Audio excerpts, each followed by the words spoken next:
Hello, Slice Frogs. Welcome back to the YouTube channel. Today, I have a little bit of a unique video for you guys.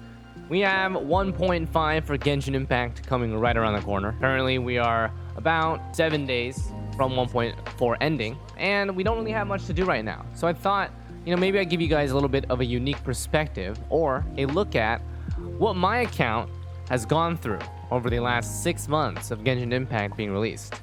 To those who don't know, Genshin Impact officially released on September 28th of 2020, and currently, when I'm recording this, it is April 20th, 2021. Fitting day, yeah? I was thinking, it's been over 6 months now, almost reaching the 7th month point. I want to give a quick little insight, what has my account gone through over the past 6 months, and what does it look like right before we hit 1.5? So we'll be touching over characters that I've invested in, weapons that I have leveled up, my artifacts, my resource level, my miscellaneous things, and then my abyss progress, and then future and past goals, plans, regrets, everything involved. I am currently AR 57. I have been max resin refreshing every day, basically since the game came out. We'll touch a little bit more on that in the later sections, but yes, I'm AR 57. Very far away from AR 58. As you can see, it takes me 285,750 adventure rank EXP. And that's just what it is. From AR 55 to 260, the EXP increase is significantly higher. Just, I'm guessing Mihoyo wants to gate us until we hit level 60, right? So, let's take a look, shall we? All right, so these are the characters that I currently have in their current state, right as I'm recording this video. I have still some characters that are level 1, but a few of them are level 90, some are level 80. A lot of the level 90 characters that I have are the ones that I have C6 and they're 5-star. Keqing is actually not C6, but she was the first character that was interested when I initially started Genshin Impact. She is currently C4. Her attributes, she has 2.1k attack, very nice crit rate, crit damage. She's on a Thundering Fury, a Noblesse set, and her talents are 868 with +3 because of the Q. I never regret raising Keqing.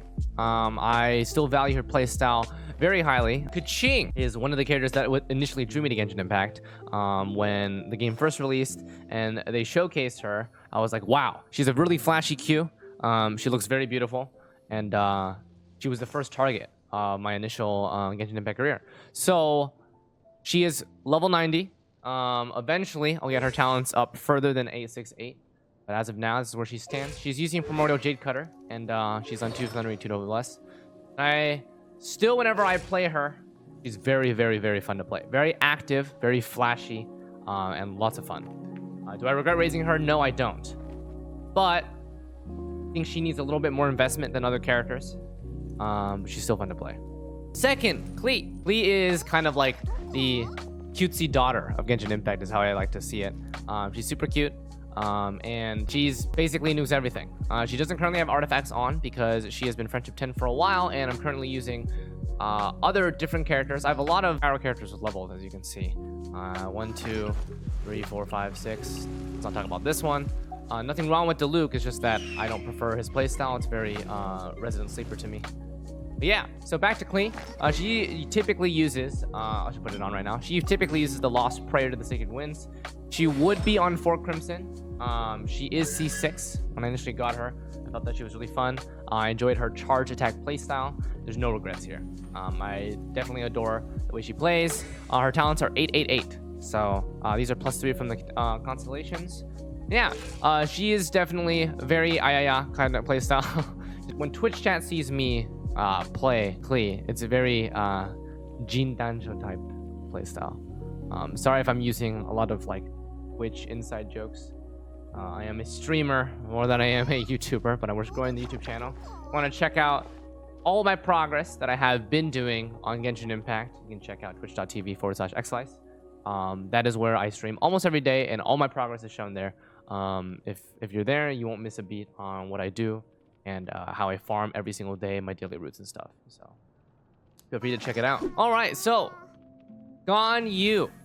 Another level 90. She is also C6. This was a decision that I decided to make when she initially was released. I felt that her design was beautiful. I thought she was super powerful, and her talents are a 9, 6, 8.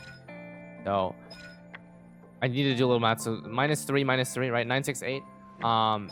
She has one of the most insane like damage values on her normal attack for charge for Frostflake, right? So we have 218 plus 370, which is insane. And she also benefits from reverse melt. Obviously her bow of choice is the R5 Almost bow, which I don't regret getting at all. She's currently on a lower crit rate build. She does use 4 Wanderers, so I prefer bigger numbers with Ganyu, and we've been able to hit quite nice amounts. I don't remember exactly what we already had to hit. It's at least, I believe, maybe it was 200k on the Frostflake. I'm not sure. But yeah, I do not regret raising her at all. I think actually that 4 Blizzard is a more fun playstyle. I think that 4 Melt is a higher damage output, but 4 Blizzard is very fun. Press EQ, things are permafrozen. CC is always really enjoyable to abuse. So 4 Blizzard, and also her damage output is extremely high for the type of character design that she is. So no regrets raising her at all. Hu Tao, the most recent level 90 to my collection. She's using her R5 Staff of Homo weapon. She's on 4 Crimson. She is Constellation 6, and she is 888 talent as well. Currently, she's on a C6 build, which means very little crit rate, very high crit damage. I would be able to hit 300% crit damage build with this, with just her artifacts, if I switch from 4 Crimson to 2 Crimson to Noblesse. I'm not going to do that because I recommend you build 4 Crimson. If you're doing a Q build or if you're doing a normal attack build. So yeah, I think she's very enjoyable to play. Very high damage output. Very insane with Xingqiu. Yeah. Hu Tao, no regrets at all. And then, Big Daddy Zhongli. As you can see, my Zhongli is built more of a supportive role. This is not a good indication right now. Let me switch him back.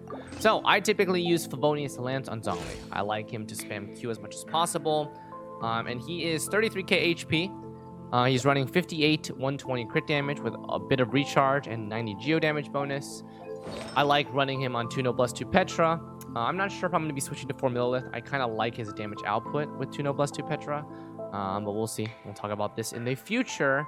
Zhongli Ultimate Guide video, which will include weapon comparison and comp design and artifact choices. That will be the next video right after this one. So look forward to that one. Pause channel. So Favonius Lance, he is C6. This is a character actually that I don't ever recommend going for C6. He benefits very, very little besides the increase in levels on his E and Q, because after the previous patch buff that changed Zhongli, so that buff introduced two major things that improved his gameplay. The first is that holding your charge D or holding your E, the Dominus Lapidus, used to not generate a pillar. And you might be thinking, why does generating a pillar matter? Well, it is his main source of energy generation. So having the pillar be generated on his hold E, which is a 12-second cooldown, allows him to still maintain energy generation, even when his cooldowns are basically the length of a Q, right? 12 seconds is a long time. So press cooldown used to just be placing a pillar down. Now with hold cooldown, you don't sacrifice the energy generation for his shield. And most importantly, holding his E while characters have the Jade Shield on, enemies have minus 20% physical and elemental resistance down. So that is basically like half of a Viridescent set, but just off of a skill. So that is a very big buff. And if you take a look at his constellations, I would say C1's okay. It just makes more energy generation. C2, I guess, is the quote-unquote highest level of constellation that I would recommend, because it gives you a free shield when you Q. But it's, again, not necessary, because typically when I play him, I always Q and then E right after anyway. So it's not like you're losing out on a shield. And then this is plus 3 levels. This one really doesn't really matter. 3 levels on Q, and then the HP is really not necessary, honestly. And also, it's anti-synergistic with characters like Hu Tao, who don't want to be above a certain HP in order to maximize their damage output. So one character that I would not recommend going past C2, honestly. He's a character that performs extremely solidly at C0. He is one of the characters that you will not notice a difference between C0 and C6. Definitely, absolutely no regrets. I even leveled his auto attack to 6, even though, well, let's not talk about that. Maybe in a future video with level 6 auto attack, we'll do something a little bit memey with that. But is Ian Cure a level 8? No regrets. Definitely one of the most recommended character, like one of the highest character value I would place on any character. Very high value. Works with a lot of teams, protects your team, has a great CC. That's a very well-rounded character. Obviously there are cons, but honestly he's a great character. All right, moving on to Tartag. Tartag is a character that I don't prefer his melee playstyle. And those of you who may be watching on the Twitch channel may be, oh, Mr. Streamer, you sometimes use melee stance. Listen, don't worry about it. Anyways, so this is my Tartag build. He's on Skyward Harp. He typically uses 4 Heart of Death.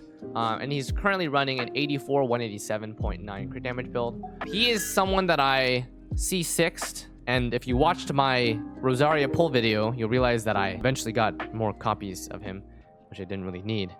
No! What? Ah! Never believing in you again. Obviously, I'd wish that luck on someone else who actually wanted Tartag copies. Unfortunately for me, it just means I get C10 Tartag. His talents are... Listen, I didn't level this because I wanted to, okay? Level 6, 8, 8. So that's Tartag's talents. Do I regret raising him? I mean, I have a emote on the Twitch channel because you'll notice something about him is very similar to me. Yeah, anyways, those are the level 90 characters that I have. With regards to the level 80 characters, I'm not going to dive too much into them. Mona I still think is a very valuable character to me, very beautiful, and I enjoy her playstyle. She works very well with the Blizzard Ganyu comp. Noelle, no regrets. She is a hybrid build. Definitely have a couple videos just showcasing her Favonius power, her general solo power. Alfredo Boy, one of the easiest characters to build, in my opinion, with a 3-star weapon as one of his best. No regrets. Xiao, up down. If you like the up down playstyle, well, there you have it. Diluc is one character that I rose at the beginning of the game, and I don't really value that much anymore. And then Rosaria, most recent character. No regrets building her. I enjoy her playstyle a lot. She has very nice assets. Fischl. I actually really enjoy Fischl's physical DPS playstyle. I know you might be thinking, well, that's really boring, Mr. Streamer. I actually used physical Fischl for a very long time. And when I did use her, I had one of the strongest artifact sets for her. If I took the Skyward Harp from Tartag and I put her on a 2 Gladiator 2 Bloodstained set, you'll see what I mean. And then she would look something like this. And if I put a crit rate mask on her, she'll look even more insane. I'll show you. This is probably the most one of the most insane, well-balanced builds that I've done for someone. This is near perfect, if I may say so, right? It's a near perfect 1-to-2 ratio, almost 400 crit and 200 crit damage. With this particular build, I have the Skyward Harp boosting her stats quite a bit. But yeah, her artifacts in this particular build give her 68.8 crit and 108 crit damage, which is a very heavy amount of stats to get. So when I did use physical Fischl, I enjoyed her playstyle tremendously. I don't regret raising her at all. And at C6, she is a extreme powerhouse. Moving on, Bennett. I don't need to say anything about Bennett. One of the most insane characters in the game. Is a hidden 5-star for sure. Does everything. Does a bunch of damage, boosts your team capability, heals your entire team, cleanses debuff, is pyro. He's been easy to get most of the time. He has been in the Starglitter shop. He has been on Raid Up. Definitely a character I would highly recommend building. One of the most insane characters. I have him C6, which I do not recommend. Please do not. I do not recommend C6ing Bennett. Please keep him at C5. I C6'd him like 4 to 5 months ago. I didn't even think about it. I just maxed everyone out and I'm like, oh crap, I actually don't want this. And the reason why C6 may not be beneficial to you is because he kills some synergies, right? He infuses all melee characters to pyro damage. So that means Kaching becomes pyro damage, Jean becomes pyro damage, Rosaria can become pyro damage, right? And this burns, this kills some synergies. So, for example, if you do C6 him, you can no longer use him with Razor. If you're doing physical Razor, for example, right? You can't boost his damage like that. But yeah, in general, I would recommend keeping at C5. C6, because I already did it, well, I just make content off of it, which I hope you guys enjoy and have been looking forward to. Multiple different type of pyro meme builds that I definitely enjoy showcasing on the Twitch channel. I hope you guys on the YouTube side also enjoy watching. So, insane character. Cannot say enough about him. Yeah, I mean, these are the most of the characters. I don't think, if I'm looking through these level 80 characters, There's not a single one that I don't regret raising. Everyone has served me quite a good content type of purpose, and I've either initially disliked them and grown to be okay with them, or they served their purpose early and I no longer use them. Diluc.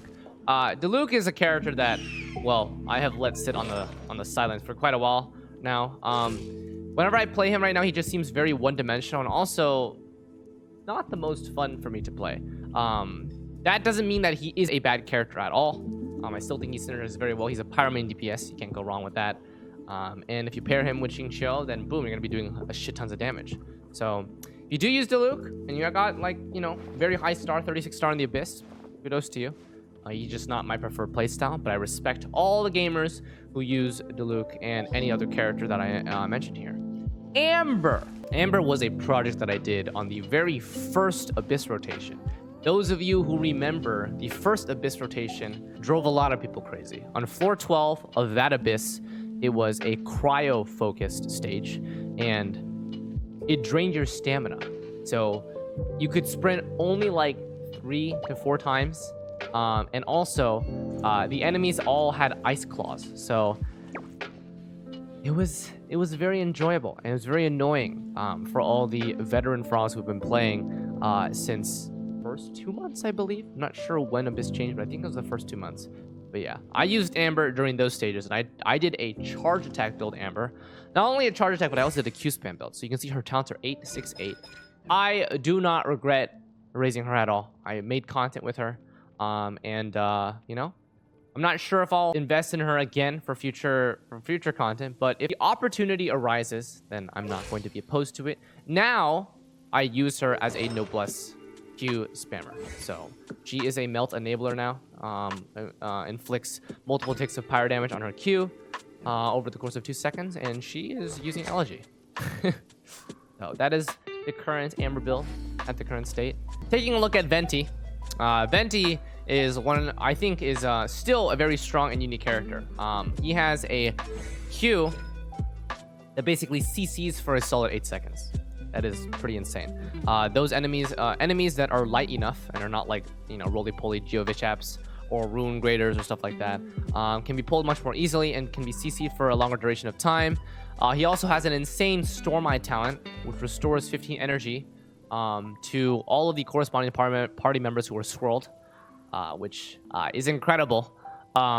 He's a very high refund character, very good for fast team comp swaps. Fast swap comps mean that you press E and Q, so the E is typically 6 seconds or lower, and the Q is typically 15 to 12 seconds with low energy cost, and you keep spamming these, you keep rotating between all 4 members.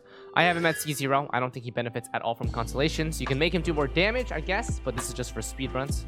He even was reran. I completely skipped the banner. So 4 Viridescent is what I would typically have him on. I think right now I just have random gear.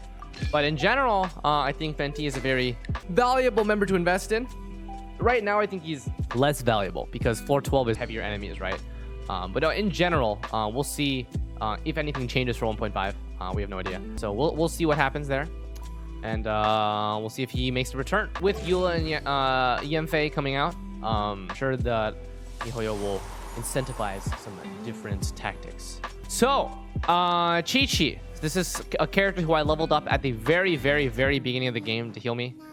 When I was still contemplating whether or not I would collect all the characters, build them the way I do, invest them as a content creator. She is very cute, and I think that she deserves all the head pats in the world. Unfortunately, I feel like her talents are probably the most underwhelming kit of everything, and I hope that she gets a rework of some sort. Why I say this? I say this because her Q is 20 seconds long with very, very high energy cost. Not only that, but her E has even longer duration and cooldown, which means that without a sacrificial sword, the value goes down quite tremendously. And not only that, but she doesn't generate energy with her E the same way other characters do, which means that she doesn't generate energy for the team. She has very high cooldowns, and she is an attack percent based healer. So I hope that maybe she sees a rework in the future. I have no idea how it's gonna happen, but I just have her on straight gear for now. Maybe one day, Chi-Chi. Maybe one day. Diona. I have always kept her at level 70 out of 80. I think she, besides Bennett, she is a very versatile healer, shielder for any team comp. As a cryo support, she's very beneficial to being set up freezes, setting up melts. She scales off of HP for both her shield and her healing. She's a very good user of the Favonius Warbow, which I recommend personally over the Sacrificial. There's been a lot of talk over this about whether Sacrificial or Favonius is better. I value Favonius quite tremendously because at R5 it scales the heaviest. Every 6 seconds you can generate particles that transfer to your entire team. The tooltip misreads here. So that is very powerful for fast swap comps, getting all your Qs back for your entire team.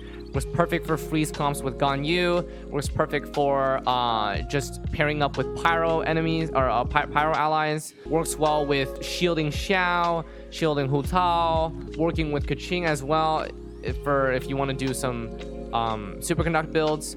It's a great cryo applier for physical builds like Razor or Official. She's just all around, I think, a very versatile unit that I definitely think that if we do end up seeing possibilities of her in 1.5, I recommend, if you are a low budget player, to invest in her. Jean! Jean is a character that I regret not raising earlier. Yes, you heard that right. Jean, I have neglected for quite a while now, and I've only recently started investing in her. And the more I play her, the more I enjoy the little mechanical niches that she has, with her double fall damage E-Tech, with her insane survivability, with her hybrid builds. I think actually, even though I do have her C6, I still feel like I definitely value her a lot, and I'm eventually going to level her up higher. We even did a Pyro Jean video, which did very well. It's currently at 50,000 views. Thank you guys so much if you guys have seen that video. Yeah, I just think that this is one of the few units that I regret not raising earlier.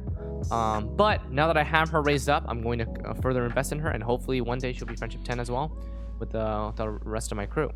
Sucrose. I think Sucrose is, I definitely do not regret raising her. She is a very unique character in the game. Fulfills a very niche spot in my opinion. She is the only character in the game currently that can transfer almost 300 elemental mastery in one go. She is one of those characters that if you stack enough EM on her, you can see that I have 933 elemental mastery on her. She is triple elemental mastery, and she's using sacrificial fragments right now. A perfect pair for melt and vaporize comps. So if you're testing for high damage output esports type of deals, Sucrose is definitely your best bet. The reason why she's able to do this is because of her talents. The first one is when she triggers Swirl, all characters in the party with a matching element. So say, for example, you're trying to maximize Hu Tao's Q damage, for example. If you initially do a little bit of Pyro and then you swirl it, all Pyro characters will have 50 increased elemental mastery. Not only that, but when E or Q hits an opponent, all party members, including Sucrose, get 20% of Sucrose's elemental mastery for 8 seconds. Now, 20% of 933 is 186. So 186 plus 50 is giving 236 elemental mastery, which is quite insane. And that is the unique niche that I think that she fills. I think maybe now some characters will be able to give more if you combine weapons, but I think that Sucrose's viridescent capability, right? Having viridescent as an option for further elemental res decrease, giving elemental mastery, is a very unique build that I think if you do need her, I don't think she'll disappoint. All right, moving on. Chong Yun. This is a character that I rose in tandem with Waterboy. So I think I'm going to talk about these two guys together because they both fulfill the same offensive support role, right? They press Q and they press E to benefit the team mostly. I think that Chong Yun, if you need him for what he does, which is like reverse melting and cryo application, I think he does a very good job. I think that for me, I personally don't regret raising him because I value his E and making cryo builds a possibility. And then for Waterboy, his damage output is insane. He actually enables so many different comps. I think Waterboy or Xingqiu is a very highly recommended character to invest in. He works with Electrocharge, Keqing. He's a perfect pair for Klee and Hu Tao.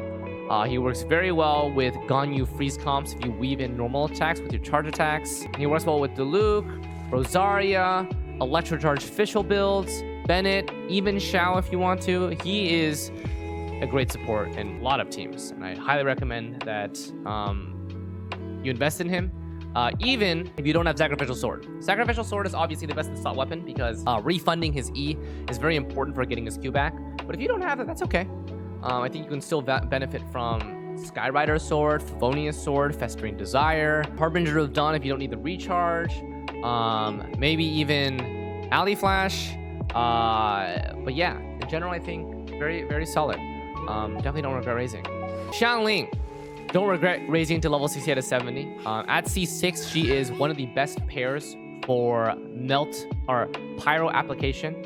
And I think because I've seen some builds, I've used Xiangling with Ganyu for melt. I used her in the Pyro Rosaria video. And she also is capable of doing overload comps with Genshin. So, definitely very solid. Yeah, those are all the characters that I have level invested in right now. Barbara, Kea, MC, Lisa, Ningguang, Beidou, Razor, Xingyan. I'm not sure if I will touch on them. Xingyan, I'm not really too interested in investing in. Razor, as much as he's, you know, our cute wolf boy, I don't really enjoy this type of playstyle, but we'll see because I feel like Eula is kind of a crowd raiser, so we'll see how this goes. Right now in its current state, I'm not really interested in raising Razor. I think there's if you want to check out like Razor gameplay, I'm sure other people do it. Beidou, I think maybe I'll eventually have Beidou leveled for her support capability because I want to maybe maximize a taser comp with her. So that may be a project at some other time. Ningguang, I think I eventually want to raise. I just haven't had the space to really invest in her. Not really right now is a top priority at all. So I don't know. It might go for another couple months before I even invest in her again. So we'll see. I'm not sure about that. And then Lisa, as much as she is our climbing lady, as much as I'll put it there, I don't think I'll invest in her right now. So friendship cards. Let's see how many friendship 10s I have. So Genshin I have friendship 10s. This is 1, 2, 3, 4, 5, 6, 7, 8, 9, 10. So that's 10 on the first 2 rows. Working on Rosaria right now. So 10, 11, 12, 13. And that's it. So I have 13 level 10 characters right now. And we're currently working on a Jean, Sucrose, Amber, Rosaria. So I think as they come, I eventually want to get nearly all the characters to friendship 10 if possible. Just for collection purposes. Because as you guys all know, the end game in Genshin Impact is just friendship farming. Besides artifact farming. So yeah, those are all the characters that I have currently invested in at the current state of the game. I think if you guys notice my team here, these are my 4 most appreciated characters right now. Keqing from when I first started the game, Xlice as the daughter of Genshin Impact, Ganyu because she is beautiful and gorgeous, and Hu Tao because see if she can do the idle animation that I love so much. There we go.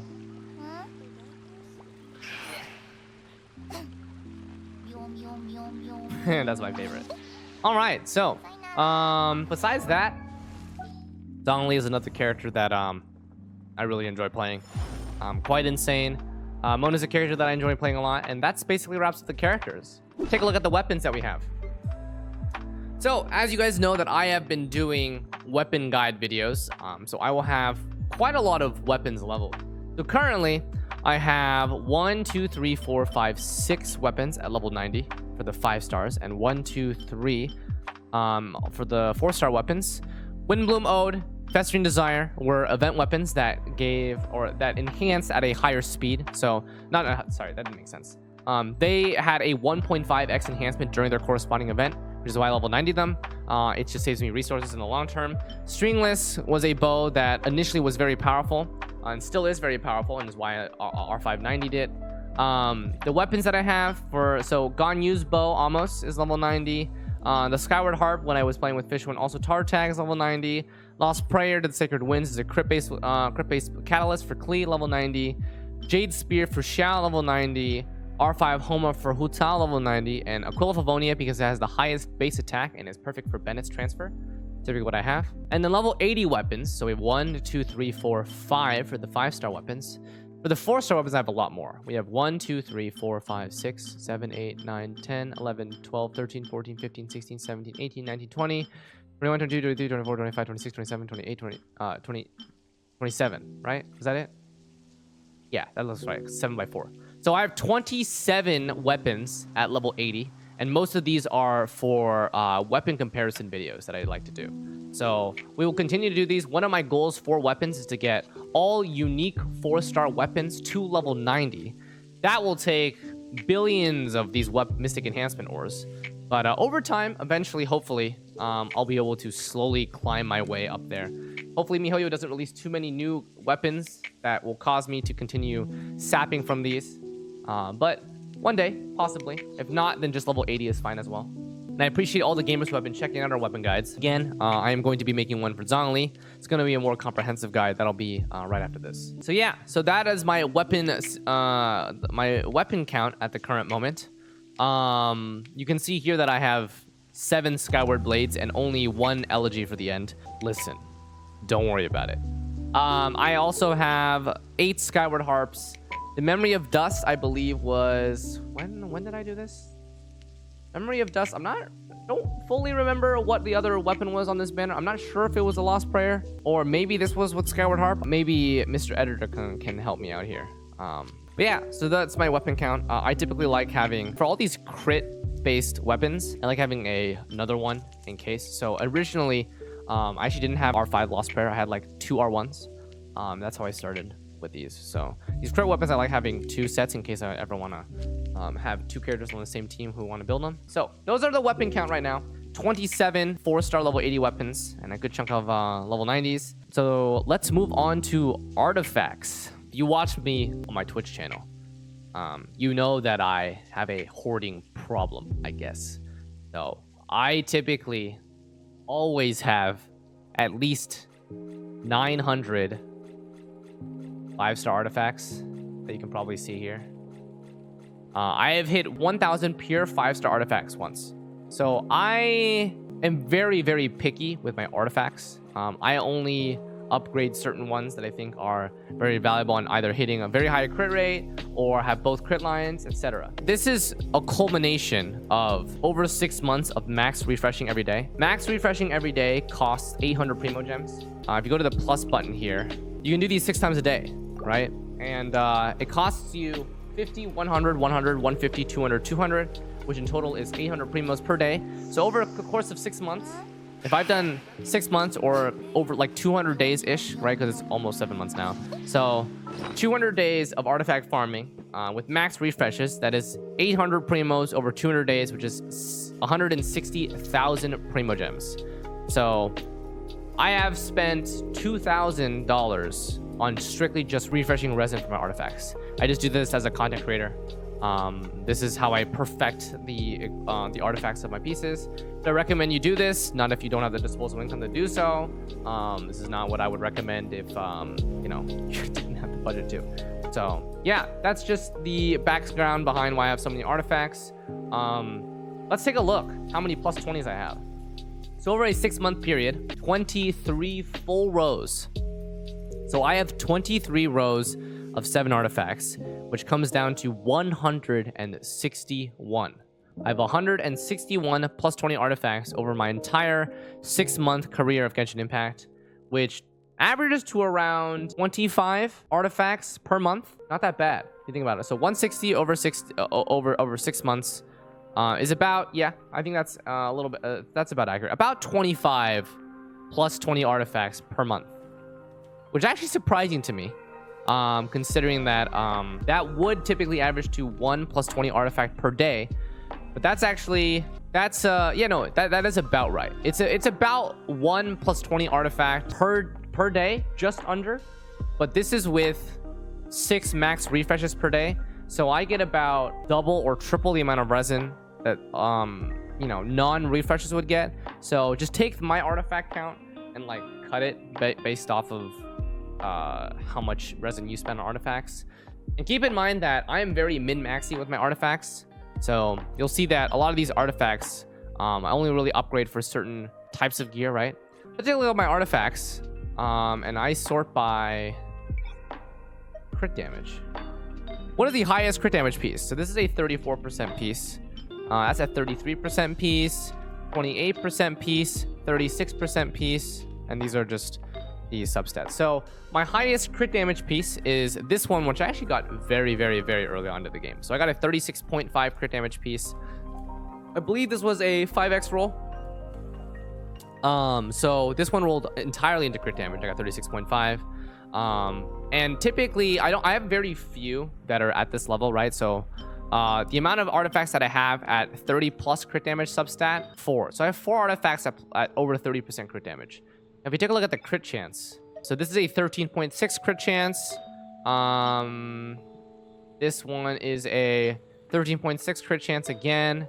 This one's a 14.4 crit rate. And then this is 12.8 crit rate. And then so that's the highest, 13. So my crit rate pieces, I don't have a single piece over 15 crit rate. Maybe one day, we'll see. But I have not gotten as lucky with my crit rate pieces as I have my crit damage.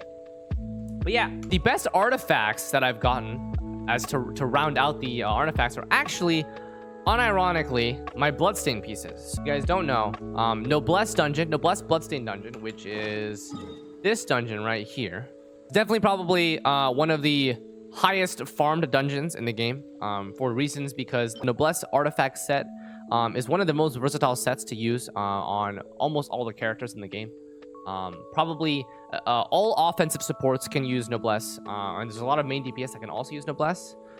So this is definitely one of the most versatile artifacts, which is why for me I've probably spent the largest amount of time of my resin on my Noblesse pieces. So you can see here that I almost have a full plus 20 stack here, and then nothing else comes close. So my bloodstain pieces are scattered, they're like halfway, but my Noblesse is definitely something that I value a lot. So the best pieces that I have are my bloodstain pieces though, and these are all very insane. 13.6 crit, 21 crit damage, 3 crit, 28 crit damage, 8 attack, 14 crit rate, 21 crit damage, 12 crit rate, 21 crit damage, and 7 crit rate, 22 crit damage. So these defense-based pieces, this one actually I believe is my highest efficiency rolled piece, and the average crit rate roll here is 3.6%. So it's 3.6 times 4 for the second line. And then for the crit damage, I average 7.2-ish. So, and that's a max roll energy recharge. So this was a 4-line piece. Has the highest amount of crit rate, crit damage combination that I could get on a single piece. Let's take a look at resources now. This is my resource count right prior to 1.5. I have 1,100 purple wits, 944 adventure wits, a good amount of general ascension materials or level up materials. I typically like to stay around 200 300 because I think at that point I'll never have to worry about investing in a character. So you guys can see my count here, 100 here, 600 600 400 400 200 400 250 200, and then 500 400 etc. And then these are my talent material current count. So since the beginning of the game, farming Dvalin every single week has given me 13 14 17. I have double digit that I'm holding here. I definitely have enough. And then for Andreas, 16 13 15, so definitely have a lot of materials here. And then Tartak 12 5 and 11. Not sure why my shards of foul legacy are so low. I think that's because multiple gears have invested a lot of them into. Yeah, that's basically the resource count that I have right now. I'm holding a lot of gemstones that I just randomly farm while I'm killing bosses for ascension stuff. The books that I hold right now, I have a bunch of diligence books and gold books, which I think are the least used books right now. 5 crowns from all the previous events, and then these are just me farming for materials for mostly getting all my weapons to level 80. So, taking a look at my food really quick, which is also under the resource count. The most common healing food item I use is the delicious sweet madame. This one uses sweet flour and fowl, which are obtainable through expeditions. So I never have to actually actively farm for it. I always have infinite pieces here from expeditions. If you want to see the expeditions I do. I'll show you very quickly. This is typically what I do for my expeditions. I have the crystal here, and then I have 2 crystals here, because I always want weapon crystals for weapon enhancement. And then Kea is doing the sweet flower and the egg for revive stuff, and then Lisa is doing the meat section. So listen, don't worry about Lisa on the meat section, okay? All right, so yeah, so that's where this the 218 delicious sweet madams come from. My revive of choice is the Tavot fried egg, which I sometimes have Bennett's charred egg. I don't typically use buff food, but I do have 42 of the delicious Abdectus Temptation. And I do have resources to be able to craft more. I haven't been actually using them though.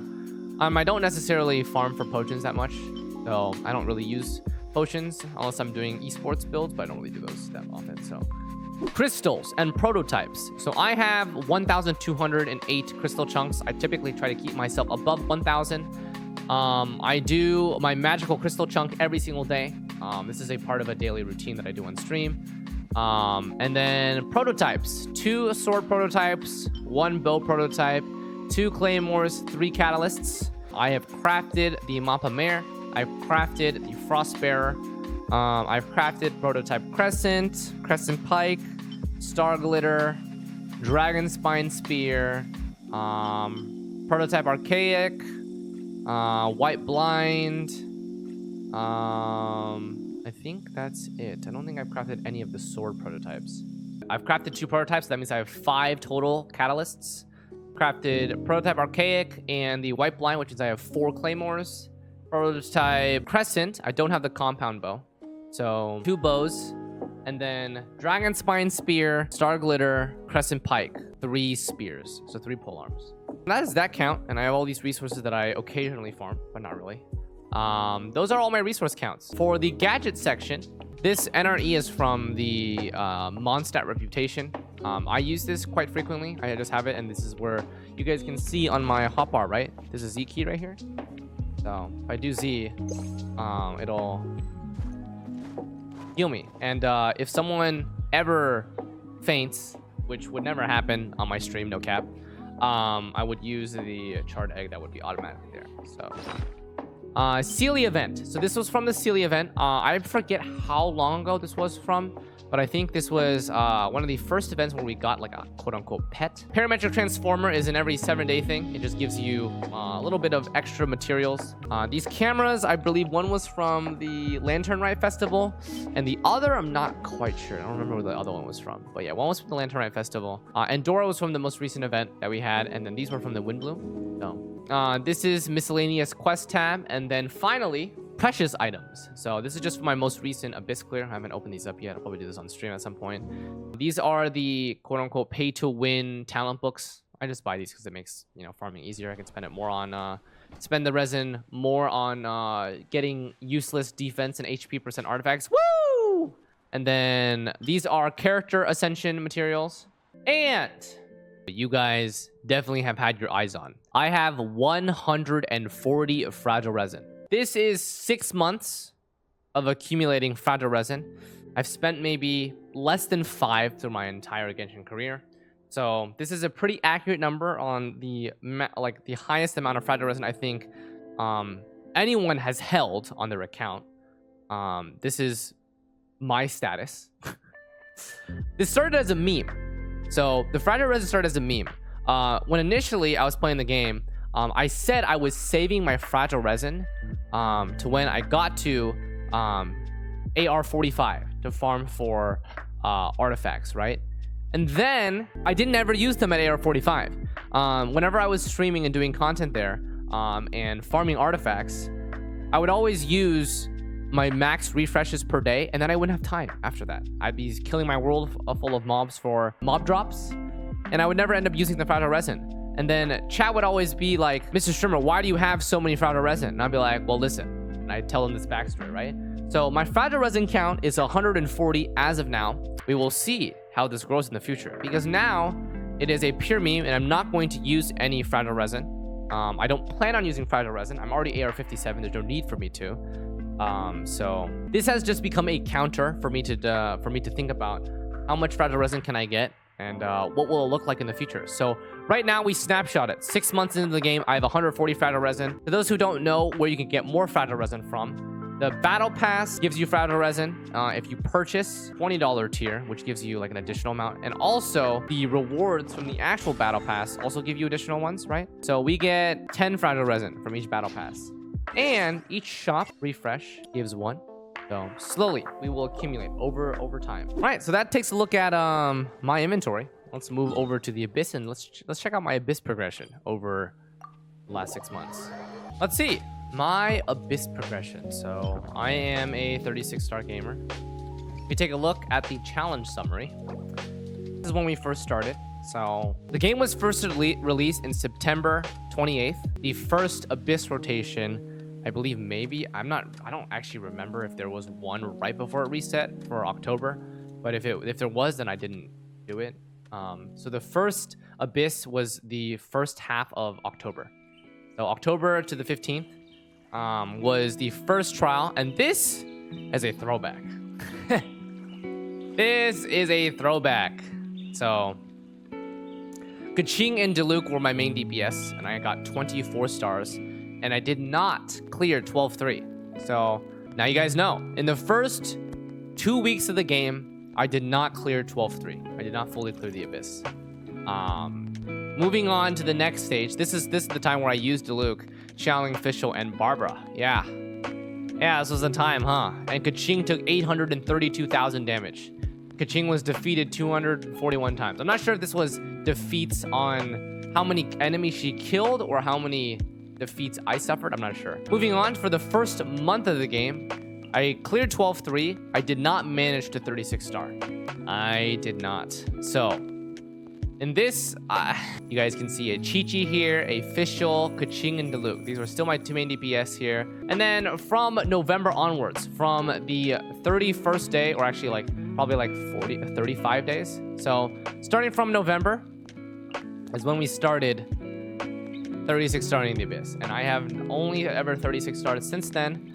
And I believe this 36 star was when I started doing account reviews that you guys see. So, and this is a Venti Klee Bennett Kaching. This one, I did a Tartag burst, 103k here.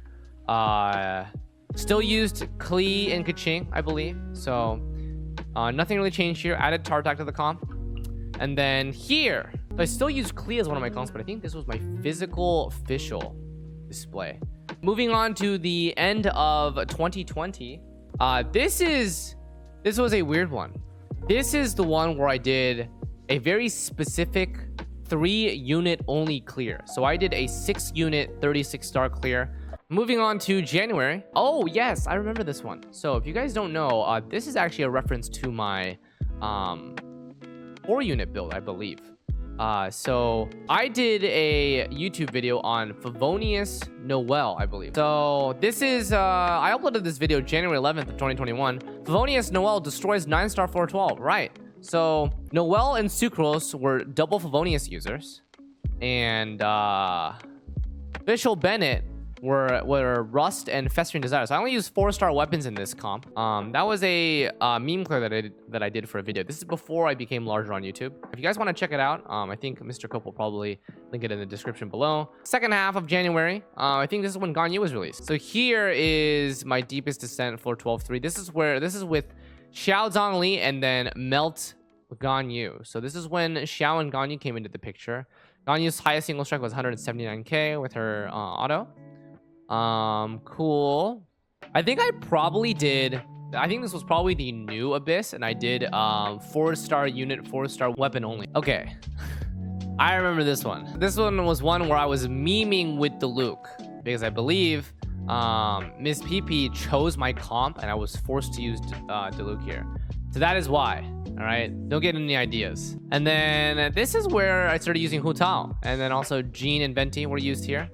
And then lastly is Hu Tao Jean. That is my progression from Abyss. So you guys can see that for the last 5 to 6 months, I've been a 36-star gamer, and that is where we are at. I believe my favorite comps, I still really enjoy Kaching Electrocharge comps, even though I don't showcase it on stream that much. Hu Tao is also really fun. I enjoy Jean and abusing fall damage whenever I can a lot. Xiao is not bad. Ganyu is very fun, seeing very high damage numbers. Zhongli is always a joy to play. Now that we have a snapshot of my current progress, I think this gives you guys a very big overview on what I have accomplished over 6 months of Genshin Impact. This is a spending player's perspective as a content creator. I spend for content that allows me to continuously have stream content to do, allows me to make certain types of meme videos as well as demonstrations for stuff. So this was very enjoyable. I think this was a unique perspective video, and I hope you guys appreciate the perspective of me just spending time going through all of my resources, all of my count, what I enjoy, what I didn't enjoy. And I hope you guys look forward to 1.5 coming. I'll be streaming at twitch.tv/Xlice. Probably my Yamfe polls immediately. And then I'll have the guide out for Zhongli right away. So, yeah. To those gamers who stuck by the entire way through, thank you very much for watching. Hope you guys consider liking the content, subscribing to the channel. We're almost at 20,000 YouTube subs. So much for all the support on both the Twitch channel and the YouTube channel. And beautiful work from Mr. Cope, my editor, and Miss PP, my beautiful girlfriend.